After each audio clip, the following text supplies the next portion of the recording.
I am your host, Nero Wolfe. Let's begin our journey. I was at my desk, trying to convince the bank statement that we hadn't actually spent that much on out-of-season Brazilian peppercorns, when the doorbell rang. It was 11:10, Tuesday morning in mid-December. The city outside was huddled under a grey slush that looked like used oatmeal, but inside the brownstone, the air was warm, filtered, and currently vibrating with the humming of the elevator. Nero Wolfe was descending from his morning session with the orchids, a ritual that is roughly as flexible as the laws of thermodynamics. I went to the door, checked the view panel, and saw a man who looked like he'd been gift-wrapped by a tailor with a grudge. He was wearing a top-coat that cost more than my car, carrying a cane he didn't need, and possessed a face that suggested he'd just bitten into a lemon and found it lacked sufficient acidity. I opened the door. "Good morning. If you're looking for the mayor, he's at City Hall. If you're looking for a miracle, the line starts behind the red velvet rope." The man didn't blink. "I am Sterling Vane. I assume you are the help. Tell Mr. Wolfe that I am here to prevent a massacre, though of the metaphorical variety." "I'm Archie Goodwin," I said, letting him in because the wind was beginning to bite. "I'm the help that keeps the geniuses from starving." "Mr. Wolfe is just finishing his morning chores. You can wait in the office, but don't touch the globes. He likes his geography exactly where he left it." I led him into the office. Vane didn't sit. He stood by the window, staring out at West 35th Street, as if he were contemplating buying the block just to tear it down. A moment later, the door from the hallway opened, and the mountain moved in. Wolfe navigated the room with his usual ponderous grace, settled into his 500-pound chair, and spent 30 seconds adjusting his blotter before acknowledging our guest existed. "Mr. Vane," Wolfe said, his voice a deep melodic rumble, "you are early. I do not like being early. It suggests a lack of discipline." "I'm in a hurry, Wolfe," Vane snapped, turning around. "And I'm not here for a lecture on punctuality.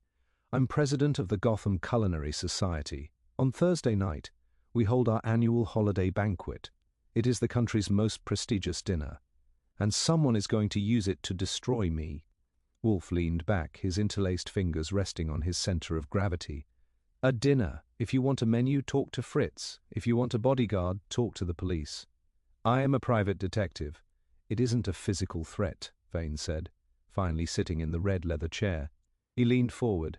"Every year the Society's secret recipe for the consommé de Noël is prepared.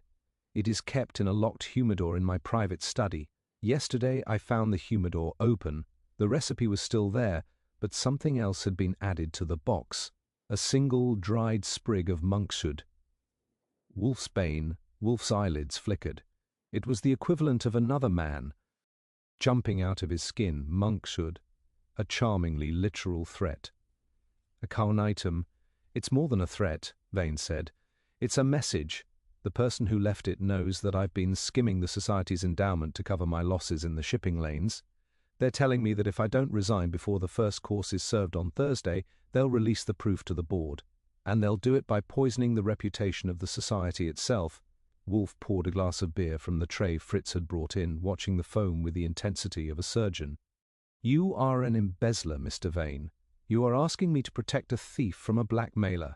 I am asking you to protect the sanctity of the Society," Vane countered. "If this breaks, the endowment vanishes, the staff is out on the street, and 50 years of culinary history is flushed. Find the blackmailer, silence them. I'll pay your retainer. 5,000 now, 5,000 when the banquet is over without a scandal." Wolfe took a long, slow sip of his beer. He hates the holiday season, he hates crowds, and he especially hates being used as a shield for a man's financial indiscretions. But $5,000 buys a lot of orchid peat, and the mention of monkshood, a poison named for himself in a way, had pricked his vanity. "Archie," Wolfe said, not looking at me. "Yeah? Get the guest list for this banquet, and tell Fritz that for lunch we shall have the moule marinière. I find I have a sudden appetite for things that hide in shells." I reached for my notebook. The hook was in, even if the bait was a bit rancid. Sterling Vane stood up, looking relieved, but I saw the way Wolfe was staring at the space where the man had been. It wasn't relief Wolfe was feeling, it was the slow, cold calculation of a man who had just realized his own house was about to be part of the menu. The office was no longer the private fortress of a man who preferred the company of orchids to people. It had become a temporary clearinghouse for the egos of the Gotham Culinary Society. By 3 o'clock that afternoon, the red leather chair and the supplementary seats I'd pulled from the hallway were occupied by 3 men who looked like they had been born in tuxedos and fed on a diet of pure tradition. Nero Wolfe sat behind his desk, his palms resting flat on the wood, watching them with the heavy, unblinking gaze of a man observing a particularly complex species of beetle. Sterling Vane had returned, looking even more frayed than he had in the morning. He was flanked by his 2 most powerful colleagues, Arthur Penhaligon, a man with silver hair and a voice like dry parchment, who served as the Society's treasurer, and Silas Thorne, a younger, more aggressive board member whose family had built their fortune on industrial bakeries. Thorne sat with his arms crossed, his eyes roaming the office with a proprietary air that I didn't care for. "It is a matter of containment, Mr. Wolfe," Penhaligon was saying, his fingers drumming a nervous rhythm on his briefcase. "The Society is built on a foundation of absolute discretion. If word gets out that our chairman's private study was breached and that a toxic herb was left as a calling card, our benefactors will flee. The holiday banquet is not merely a meal, it is a theatrical performance of stability. Stability is a delicate thing when it is built on a theft," Wolfe remarked, his voice a low rumble. He didn't look at Penhaligon. He was watching Silas Thorne. "Mr. Thorne, you seem remarkably composed for a man whose association is being threatened with a public scandal." Thorne shrugged, a sharp, practiced movement. "I'm a businessman, Wolfe. I deal in realities, not sentiments. If Vane has been sloppy with the books, that's a board matter. But the monkshood? That's a personal attack. It suggests someone within the inner circle has a flair for the dramatic. I'm here because I want to ensure the banquet goes off without a hitch.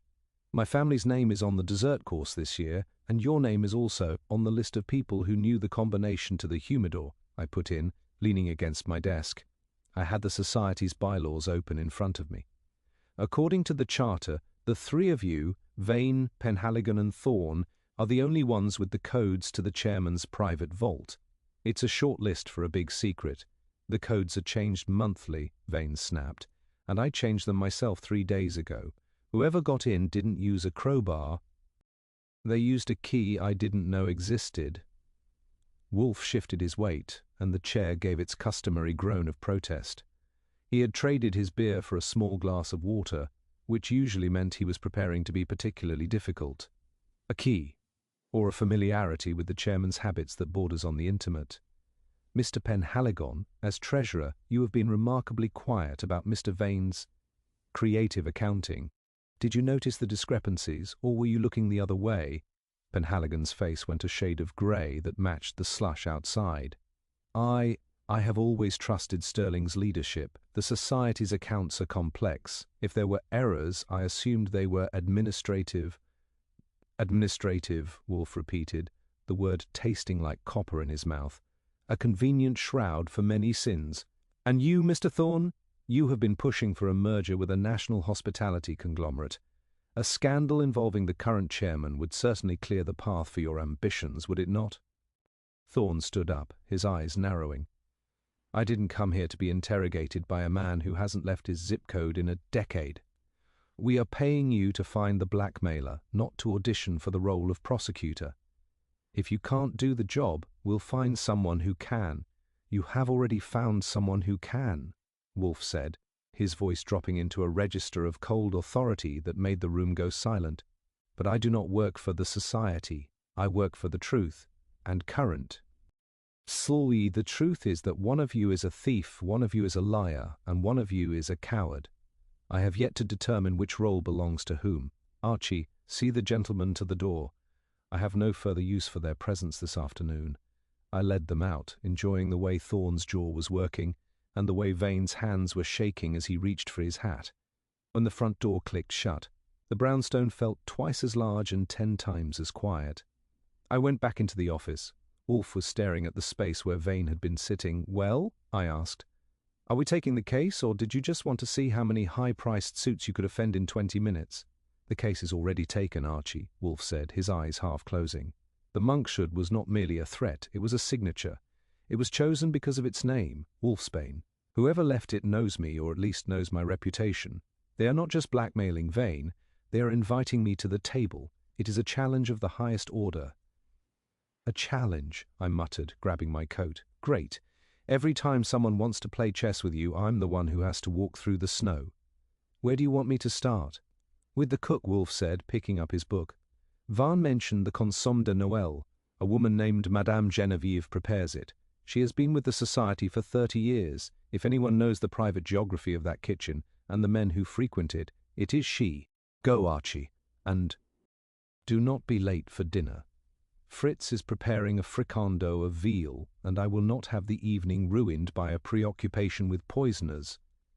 I walked out into the cold, thinking that for a man who claimed to hate drama, Wolfe was certainly surrounded by a lot of people who liked the theatre.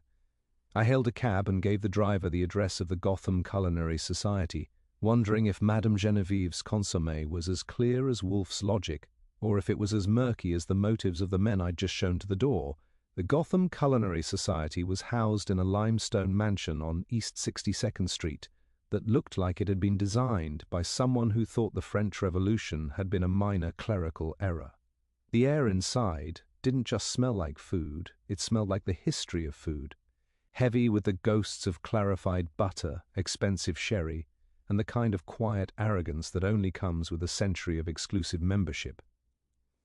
I bypassed the main dining room, which was a sea of velvet and crystal being polished for the big night, and headed straight for the basement. The kitchen was the size of a small cathedral and twice as hot. In the center of the steam stood Madame Genevieve. She was a woman who appeared to be constructed entirely out of steel wire and flour. She was currently hovering over a copper pot with a look of such intense concentration that I felt like an intruder for merely breathing. "Madame Genevieve?" I said, stepping into the butcher block light. "I am Archie Goodwin. I'm working with Mr. Nero Wolfe." She didn't look up. Wolfe, one who eats like a king and judges like a god. Why is he sending a messenger to my kitchen? If he wants the recipe for the consommé, tell him he must wait for the funeral of the society, which seems to be arriving ahead of schedule. He doesn't want the recipe, I said, leaning against a prep table. He wants to know about the visitors, specifically the ones who have been spending time in Mr. Vane's private study above the pantry. It seems someone left a garnish in his humidor that didn't belong there. She stopped stirring. Her eyes, dark and sharp as peppercorns, finally met mine. The monk should. I smelled it before I saw it. That herb has a cold, metallic scent that has no place in a room dedicated to the palate. It was not a guest who left it, Monsieur Goodwin. It was a ghost. "A ghost with a key?" I asked. "Or a ghost who knows the codes? In this house the walls have ears, but the stoves have memories," she whispered, stepping closer. "For 30 years I have watched the men of the board. Arthur Penhaligon is a paper man. He fears the wind. Silas Thorne is a man of fire. He wants to consume everything. But there was another, a man named Julian Vane, Sterling's brother. He was the true architect of the society's cellar. He died 5 years ago, but his signature was all over that study." "Julian Vane?" I noted the name. I thought Sterling was the only one left. Julian was the one who kept the secrets, she said, her voice dropping. "And he had a protégé, a young man who worked the larder, very talented, very bitter. He disappeared after Julian's death, but lately I have seen things move. A knife out of place, a spice jar turned left. Small things that only Julian's students would do. I thanked her and headed back to the main hall, my brain spinning. I had a dead brother, a bitter protégé, and a board of directors that was currently eating itself alive. I decided to do a little trespassing of my own while the afternoon light was still holding. Vane's study was in a mahogany-heavy cave at the end of a private corridor. It was thick with the smell of old tobacco and the kind of silence that usually suggests something expensive is being hidden. I checked the humidor. It was a beautiful piece of craftsmanship, but the lock was a standard 6-pin tumbler, easy enough for a professional but a joke for someone with an inside track. I looked around the room, checking the rug, the wastebasket and the undersides of the chairs. I found exactly what I was looking for tucked into the crevice of a heavy velvet curtain, a small silver-headed pin with a trace of blue thread still attached. It wasn't much, but in the world of Nero Wolfe, a thread is often the beginning of a noose. I walked back into the brownstone at 6 o'clock. The smell of Fritz's veal was a welcome change from the oppressive elegance of the society. I found Wolfe in the office, his eyes closed, his fingers tapping a rhythmic pattern on the arms of his chair. He didn't open his eyes when I sat down. "The kitchen is haunted," I said, tossing the silver pin onto his desk.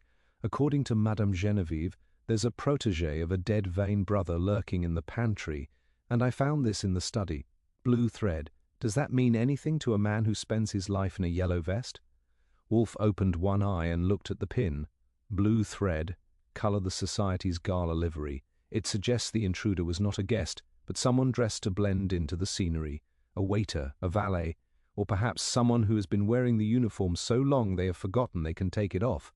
"And the protégé?" I asked. "The protégé is a variable," Wolfe murmured, "but the monk's hood remains the constant.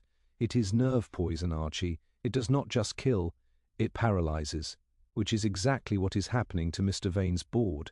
They are so afraid of the scandal that they are unable to move against the thief in their midst." The doorbell rang, a sharp, insistent sound. I checked the monitor and saw Arthur Penhaligon. He looked like he'd been run over by a very slow, very heavy truck. I let him in, and he practically stumbled into the office. "It's happened again," he gasped, clutching the edge of Wolfe's desk. "In the society's wine cellar. A bottle of the 1945 Romani Conti, the one reserved for the keynote toast, has been tampered with. The seal was broken, and inside the crate there was an oath, a sprig of monkshood, and a note. It says, 'The first sip will be the last.'" Wolfe sat up, his face hardening into a mask of pure intellectual fury. "The wine cellar, the sanctity of the society's liquid history, has been violated. This is no longer a matter of embezzlement, Mr. Penhaligon. This is an assault on the very foundations of hospitality." "What do we do?" Penhaligon cried. "We do nothing," Wolfe snapped. "Archie, call Saul Panzer. I want him in that bodega tonight. And tell him to bring his corkscrew. I have a feeling the vintage we are looking for is not yet on the rack." I reached for the phone, feeling the tension in the room tighten like a piano wire. The banquet was 48 hours away, and the poison was already starting to seep through the floorboards. As I dialed Saul's number, I looked at the silver pin on the desk. Velvet and venom. It was a hell of a pairing for a holiday dinner. Wednesday morning arrived with a sky the color of a wet sidewalk and a wind that whistled through the window casings of the brownstone like a hungry ghost. Nero Wolfe was upstairs in the plant rooms, likely telling Alelia Orchid that its petals were a disappointment, while I was at my desk trying to make sense of a blue thread and a dead brother. The Gotham Culinary Society was turning into a puzzle with too many jagged edges, and I was the one who had to go out and get my fingers cut. I spent the first half of the day doing what I call the sidewalk shuffle. I started at the back entrance of the society's mansion, watching the deliveries.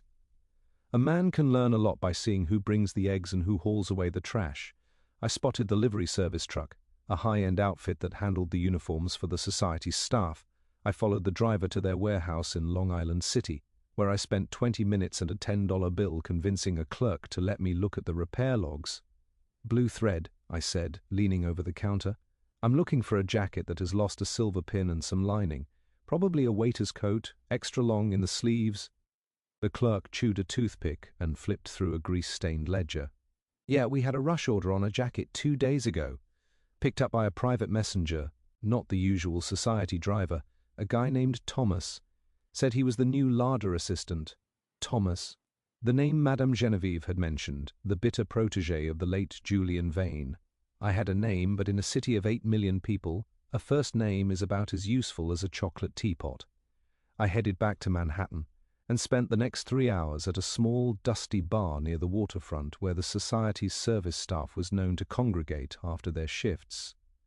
It was a place that smelled of stale beer and old grievances. I found a retired headwaiter named Felix, a man whose spine was permanently curved from 40 years of bowing to people who didn't know the difference between a salad fork and a tire iron. Julian Vane's boy? Felix rasped, staring into a glass of cheap rye.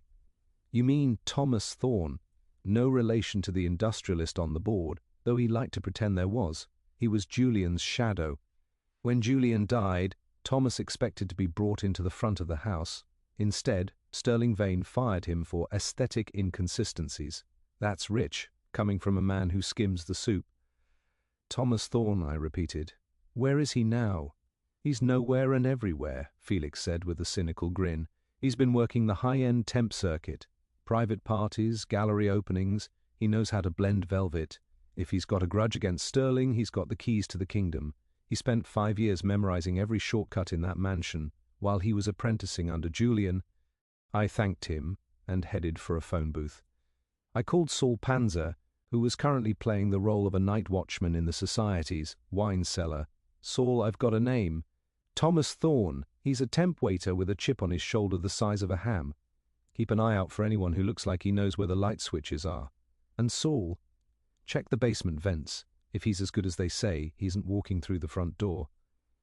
I'm ahead of you, Archie. Saul's voice came through the receiver, calm and steady. I found a grate that's been loosened behind the rack of 29 sauternes. Someone's been using it as a mail slot. I found another sprig of monkshood tucked into the ductwork. And Archie? There was a no. T. It's a seating chart for the banquet. Sterling Vane is marked with a black X. I hung up and caught a cab back to 35th Street. By the time I walked into the office, the lights were low and Wolfe was sitting in his chair, staring at the silver pin, as if he expected it to start testifying. I laid out what I'd found, the livery repair, the identity of the protégé, and the X on the seating chart. Wolfe didn't blink. Thomas Thorne, a man who shares a name with a board member but has the blood of a servant, a man who was discarded by the aesthetic standards of a thief.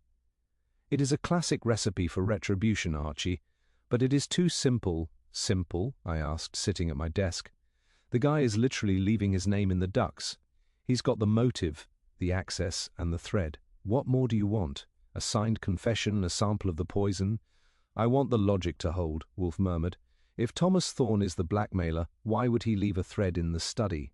A man trained by Julian Vane, a man who understands the memories of the stoves, would not be so careless. He is not the chef, he is the ingredient. Someone else is stirring the pot. So you think Silas Thorne or Penhaligon is using the kid? I think, Wolfe said, standing up with a groan that seemed to come from the floorboards, that the Gotham Culinary Society is about to discover that the most dangerous thing in a kitchen is not the poison, but the person who decides who gets to eat. Archie led Sterling Vane. Tell him the banquet will proceed as planned, but tell him that if he wants to survive the first course, he must invite 4 additional guests. Myself, you, Saul, and a man whose name I shall provide shortly. You're going to a banquet? I asked, my jaw nearly hitting the blotter. In a tuxedo? In a crowd? I am going to a crime scene, Archie, Wolfe said, walking toward the door, and I expect the service to be impeccable. Tell Fritz to prepare my evening clothes. They will need to be aired. It has been some time. I watched him go, wondering if the world was coming to an end. Nero Wolfe in a tuxedo was a sight that usually preceded a major earthquake. As I reached for the phone to call Vane, I looked at the silver pin. The blue thread was starting to look less like a clue and more like a fuse. And tomorrow night, it was all going to blow. Wednesday morning arrived with a sky the colour of a wet sidewalk and a wind that whistled through the window casings of the brownstone like a hungry ghost. Nero Wolfe was upstairs in the plant rooms, likely telling a Laelia orchid that its petals were a disappointment, while I was at my desk trying to make sense of a blue thread and a dead brother. The Gotham Culinary Society was turning into a puzzle with too many jagged edges, and I was the one who had to go out and get my fingers cut. I spent the first half of the day doing what I call the sidewalk shuffle. I started at the back entrance of the Society's manse. Watching the deliveries. A man can learn a lot by seeing who brings the eggs and who hauls away the trash. I spotted the livery service truck, a high-end outfit that handled the uniforms for the Society's staff. I followed the driver to their warehouse in Long Island City, where I spent 20 minutes and a $10 bill convincing a clerk to let me look at the repair logs. Blue thread, I said, leaning over the counter. I'm looking for a jacket that has lost a silver pin and some lining, probably a waiter's coat, extra long in the sleeves. The clerk chewed a toothpick and flipped through a grease-stained ledger. Yeah, We had a rush order on a jacket 2 days ago, picked up by a private messenger, not the usual society driver. A guy named Thomas said he was the new larder assistant. Thomas, the name Madame Genevieve had mentioned, the bitter protégé of the late Julian Vane. I had a name, but in a city of 8 million people, a first name is about as useful as a chocolate teapot. I headed back to Manhattan and spent the next 3 hours at a small, dusty bar near the waterfront, where the society's service staff was known to congregate after their shifts. It was a place that smelled of stale beer and old grievances.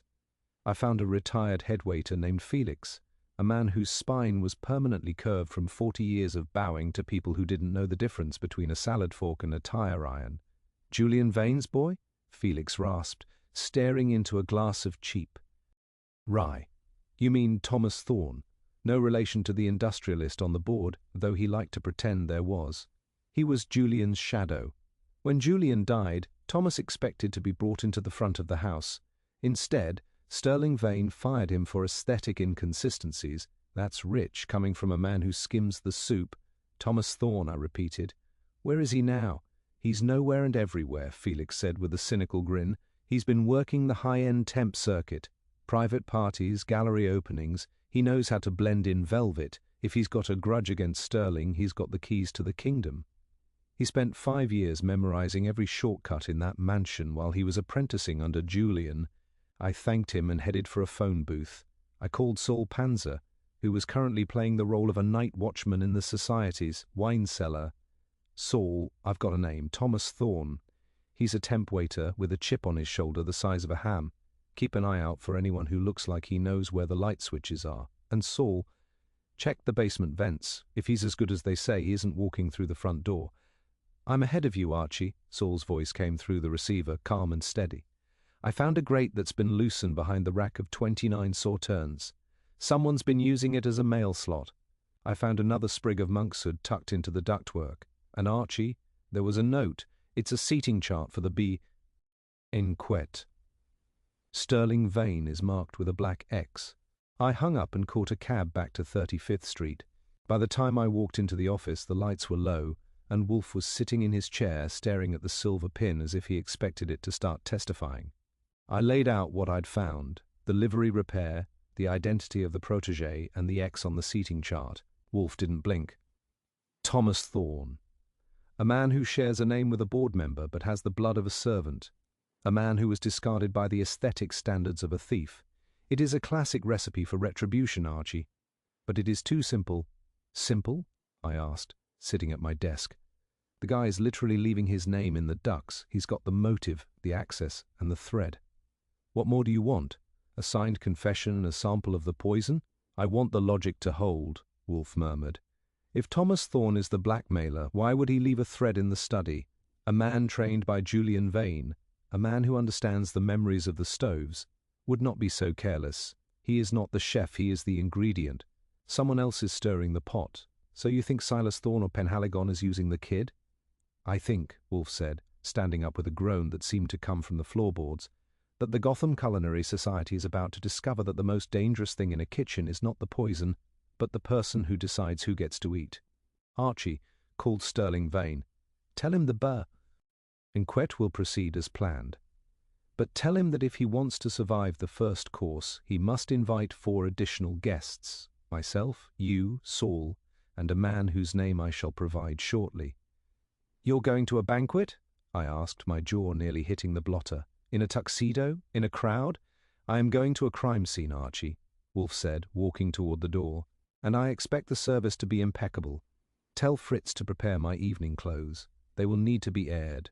It has been some time. I watched him go, wondering if the world was coming to an end. Nero Wolfe in a tuxedo was a sight that usually preceded a major earthquake. As I reached for the phone to call Vane, I looked at the silver pin. The blue thread was starting to look less like a clue and more like a fuse, and tomorrow night it was all going to blow. The breach in Brownstone's basement occurred at 3:14 Thursday morning while the rest of the world was pretending to sleep. I know the time because I don't just sleep. I remain on a low-frequency alert, and the subtle click of the deadbolt on the service entrance is a sound that my brain categorizes under immediate attention required. I was out of bed and into my robe with my Colt in my hand before the intruder had even cleared the coat rack in the hallway.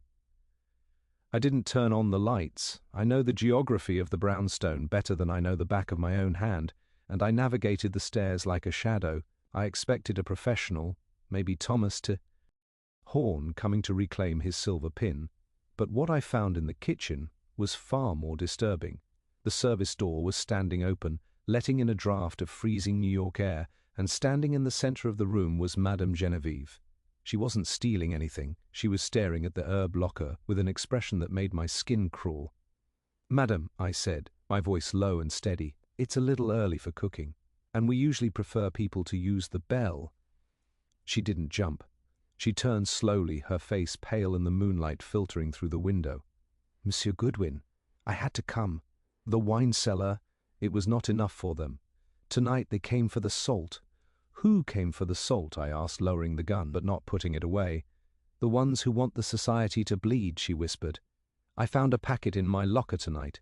It was marked with the seal of Nero Wolfe. Inside was a white powder." "Not salt, monsieur, arsenic. They are not just blackmailing Sterling Vane anymore. They are setting the stage for a massacre, and they are using your master's name to do it." I took the packet from her shaking hand. It was a small vellum envelope, and she was right. It bore a crude but recognizable imitation of Wolfe's personal crest. I led her into the office, flipped on a single desk lamp, and went to wake the mountain. Wolfe emerged 10 minutes later, wrapped in a dressing gown the color of an angry sunset. He didn't look tired, he looked offended. He sat at his desk, ignored Madame Genevieve for a full minute while he examined the envelope, and then let out a sigh that seemed to vibrate the floorboards. "A clumsy provocation," Wolfe murmured. "To suggest that I would use arsenic, a pedestrian, tasteless substance, is an insult to my intelligence, and leave it in a kitchen locker. It lacks the elegance of the monk should. Elegant or not, it's a setup," I said. "If that banquet ends with 100 dead socialites and your seal on the poison, we aren't going to be worried about aesthetic inconsistencies. We're going to be worried about the electric chair."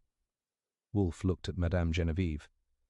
"You risked a great deal to bring this here, madame. Why?" "Because you are the only one who truly eats," she said simply. "The others, they consume. They use food for power, for status, for lies. You use it for life. I will not have my kitchen turned into a graveyard for the sake of men like Sterling Vane." Wolfe nodded slowly. It was the highest compliment he could pay her. "Archie, call Saul. If he is still in the society's cellar, tell him to abandon his post. The threat has migrated, and call Saul's contact at the livery service again. I want to know who ordered the additional uniforms for tonight's banquet, not the ones for the staff, the ones for the guests." "Uniforms for the guests?" I asked. "The Gotham Culinary Society has a tradition," Wolfe said, his eyes turning into slits. "The final course is served in total darkness, a sensory deprivation exercise. The servers wear hooded robes. It is the perfect environment for a substitution. Someone is planning to play the part of a waiter, Archie, and they are planning to do it while wearing my reputation as a mask." I spent the next 4 hours on the phone and moving. Saul reported that the cellar was empty, but he had found something the intruder had missed. A second silver pin, this one stuck into the cork of the tampered Romani Conti. It was a breadcrumb trail designed to lead us exactly where the killer wanted us to go.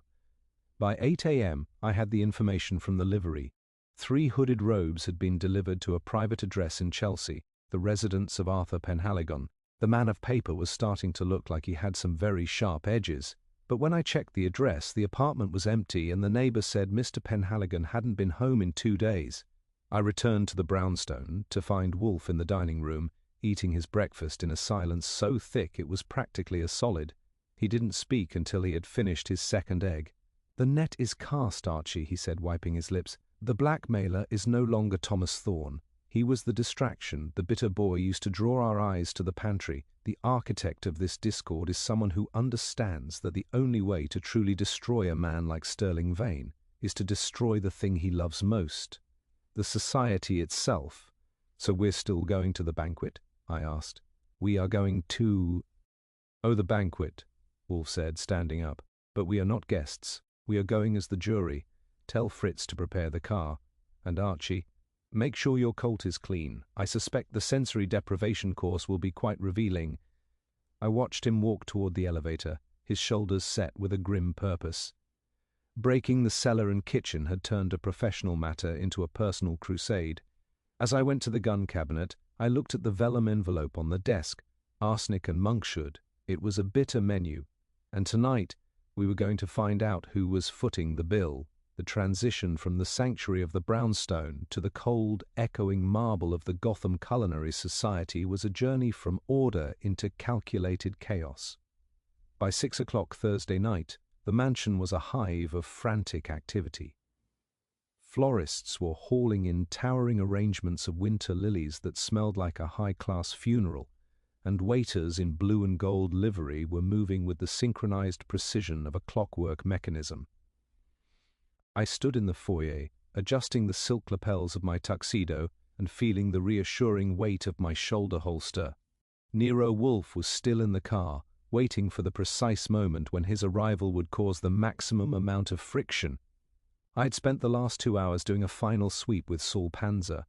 We had checked every bottle in the service bar and every tureen in the kitchen.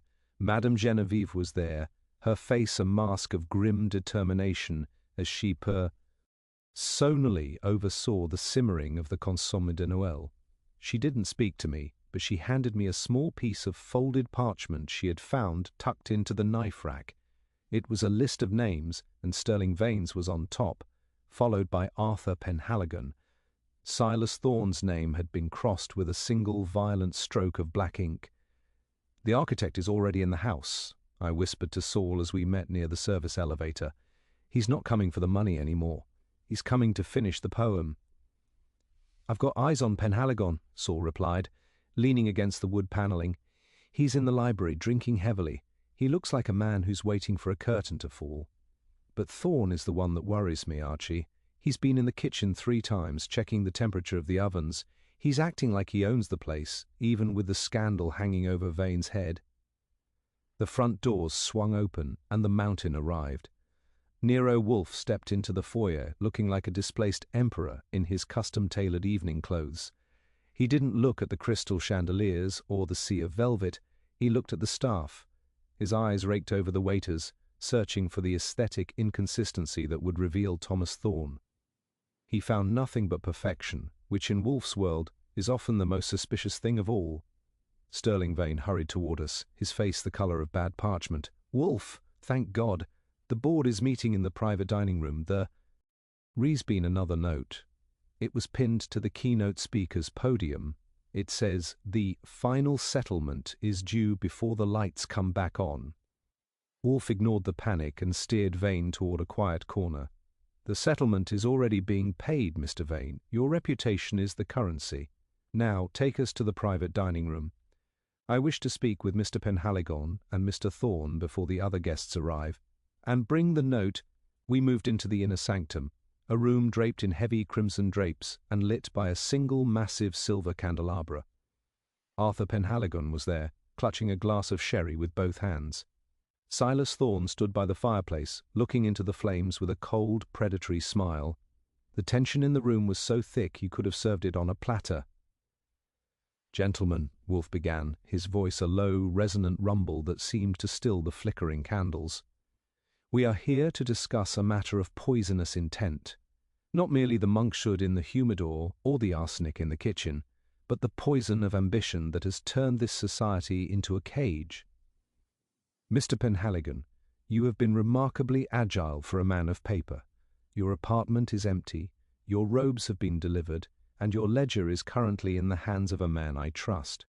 Do you wish to explain why the Society's endowment has been diverted into a private holding company in your name?" Penhaligon's glass hit the floor, shattering into 1,000 diamonds. I was trying to save it.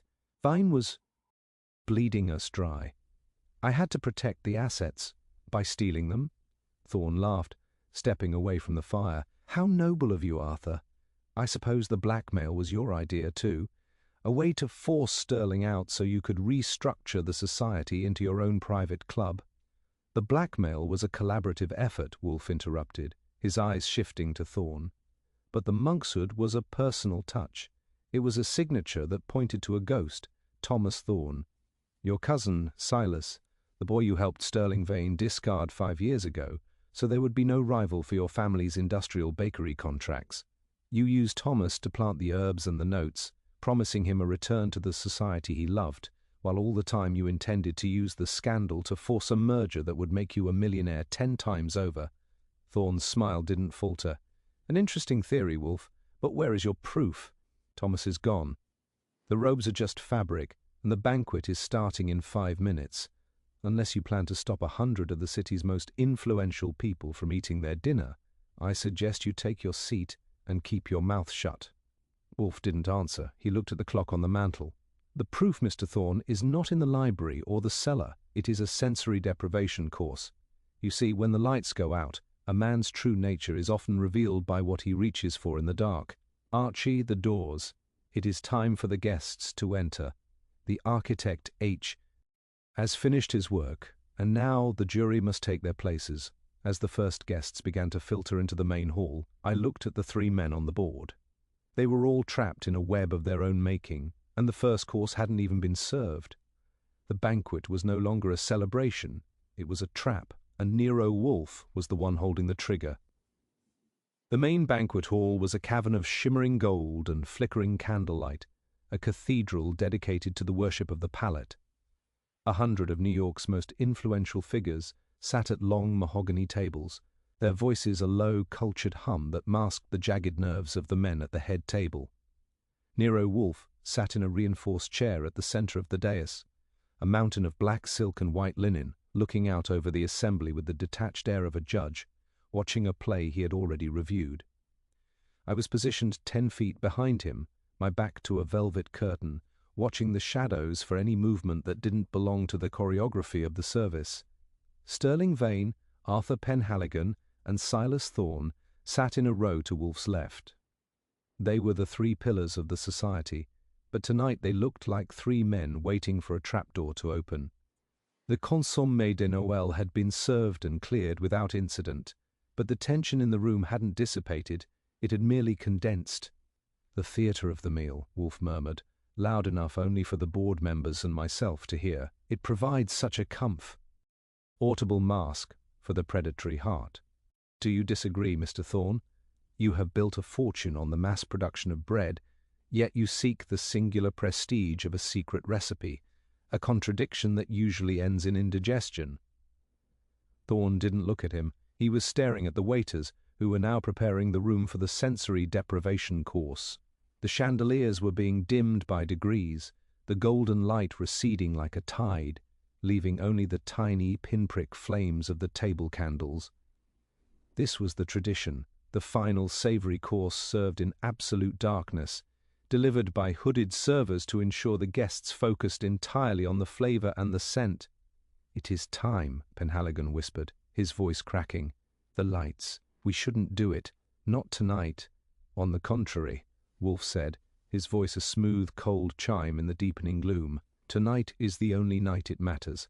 Archie, the signal."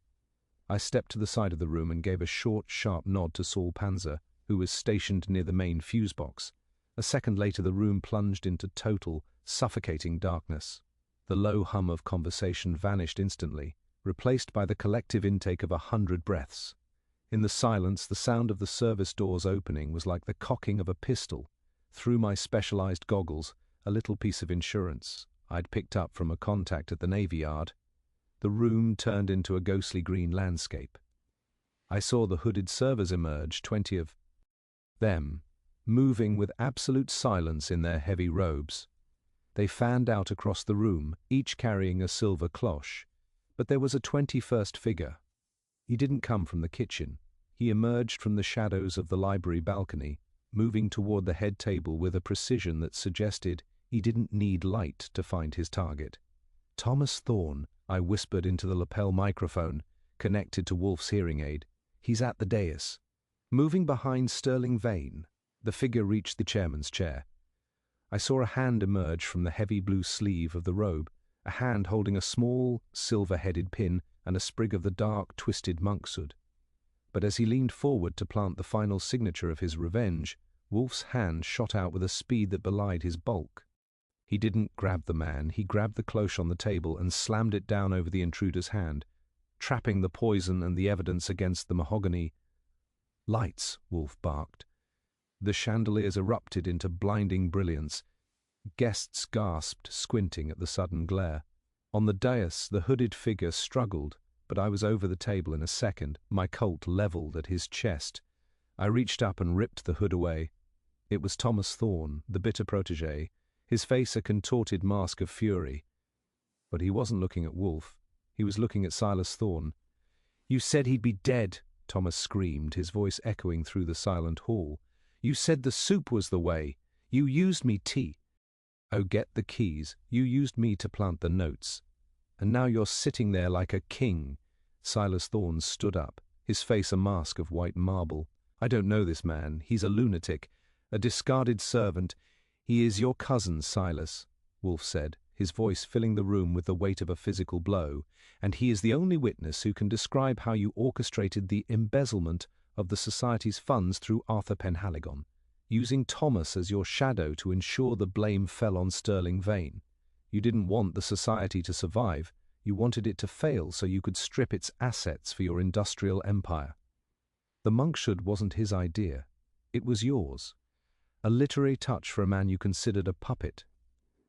The guests were standing now, a sea of bewildered silk and wool. Sterling Vane looked like he had aged 20 years in 20 seconds. Penhaligon had slumped into his chair, his head in his hands. "You have no proof," Silas Thorne hissed, though his eyes were darting toward the exits where Saul and the Society's security were already standing. "The proof," Wolfe said, lifting the silver cloche to reveal the trapped sprig of monkshood and a small, leather-bound ledger Thomas had been carrying under his robe, "is in the accounting. Thomas Thorne kept his own record of your instructions, Silas. A servant's insurance policy. He didn't trust you any more than you trusted him." Wolfe turned to the assembly, his gaze raking over New York's elite. "Gentlemen, laddie." "I apologize for the interruption. The final course has been cancelled. It appears the chef's secret was a lack of conscience, and the price of the meal was far too high." I took Thomas by the arm and led him toward the door, where the police were already waiting. The architect of discord had finally been unmasked, and the Gotham Culinary Society was left with a very bitter taste in its mouth. Nero Wolfe didn't look at the crowd. He looked at his watch. "Archie," he said, standing with the slow dignity of a retreating glacier. "The car. I find I have a profound need for a meal that has not been touched by the hands of an industrialist." The aftermath in the banquet hall was a study in high society collapse. While the police, led by a particularly grumpy Inspector Cramer who had been pulled away from his own dinner, bundled Silas Thorne and his cousin Thomas into the waiting squad cars, the elite of New York stood around their mahogany tables, looking like they'd just discovered the caviar was made of buckshot. Arthur Penhaligon had been led away in a state of catatonic shock, and Sterling Vane was left standing alone on the dais, the chairman of a society that had just seen its soul dissected in front of a live audience. Wolfe didn't wait for applause or apology. He navigated the exit with a speed that suggested the air in the mansion had become toxic to his lungs.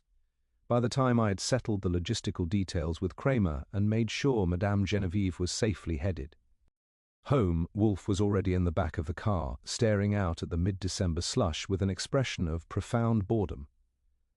The drive back to 35th Street was conducted in a silence that was almost musical. It wasn't until we were back inside the brownstone, the front door bolted and the city's treachery locked on the other side, that Wolfe finally spoke.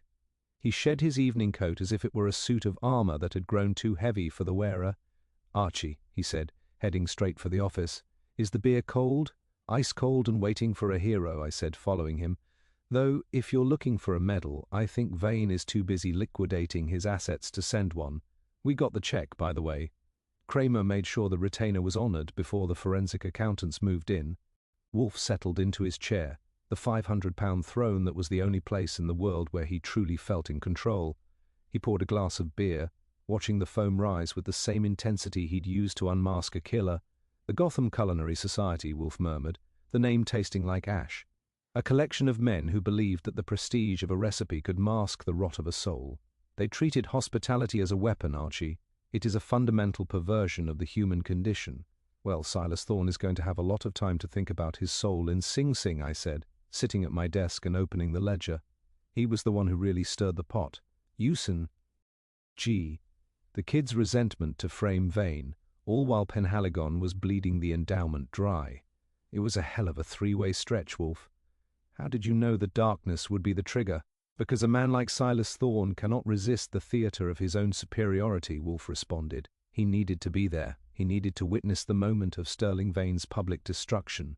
In the light, he could play the role of the concerned board member, but in the dark, he believed he was invisible. He didn't realize that in the dark, we are all reduced to our actions. And the monkshood? I asked. Wolfsbane. It was a nice touch, even if it was a bit on the nose. It was a provocation designed by a man who understands the power of a name, Wolfe said. Silas knew that by referencing me he would draw me in. He wanted a witness to his genius. He wanted the great Nero Wolfe to be the one who stood by while the society fell. It was an intellectual vanity that proved to be his undoing. He assumed I would be limited by the same rules of aesthetic consistency that governed his own life. I started typing reports, rhythmic clicking of keys filling the room. It was a familiar sound, the final course of every case we take. We'd saved the chairman's life, but we'd destroyed his world. In the world of Nero Wolfe, that's usually considered a fair trade for the truth. You know, I said, pausing over the keys, Madame Genevieve was the real hero of the piece. If she hadn't walked through that snow to bring us the arsenic, we might still be sitting at that table wondering why the coffee tasted like almonds. Madame Genevieve is a woman of the kitchen, Wolfe said, his voice dropping into a register of genuine respect. She understands that preserving food is preserving life. She did not act for the society or for Vane. She acted for the integrity of the stove. It is a motivation I find entirely beyond reproach. The doorbell rang, but I didn't get up. It was probably the press or a late-night delivery of a subpoena, and at 1 a.m. the brownstone was officially closed for business. I looked at Wolfe, who had already picked up a book on Mediterranean history. The holiday banquet intrigue was being filed away under human folly, and the mountain was already retreating back into his private world of words and orchids. Archie, Wolfe said, not looking up from the page. Yeah, tomorrow, tell Fritz we shall have the cassoulet. And tell him the salt is to be handled with the utmost reverence. I have had enough seasoned lies for 1 year. You got it, I said, finishing the last paragraph. Cassoulet and sincerity. I'll put it on the menu. I turned off the desk lamp, leaving the office in the soft, warm glow of the fire. The city outside was still cold and grey, but inside, the order had been restored. We had been to a banquet, we had unmasked a ghost, and we had come home to the only place where the service was truly impeccable. The following morning, the sun attempted to penetrate the New York gloom, succeeding only in turning the slush on West 35th Street into a glistening, treacherous grey. Inside the brownstone, the world had settled back into its proper rotation. The elevator had already made its ceremonial trip to the roof, carrying Nero Wolfe to his 2-hour tryst with 10,000 orchids, and the air in the office was no longer thick with the scent of lilies and high society desperation. It smelled of floor wax, old books, and the faint, comforting aroma of Fritz Brenner's sourdough starter. I was at my desk, finishing the final dictated report for the Gotham Culinary Society, or what was left of it. In the world of Nero Wolfe, a case isn't truly over until the bank deposit is verified and the narrative is committed to paper with the proper margins. I had just finished a paragraph describing Silas Thorne's face when the lights came on, which was a highlight of my week, when the phone rang. It was a reporter from the Gazette looking for a quote.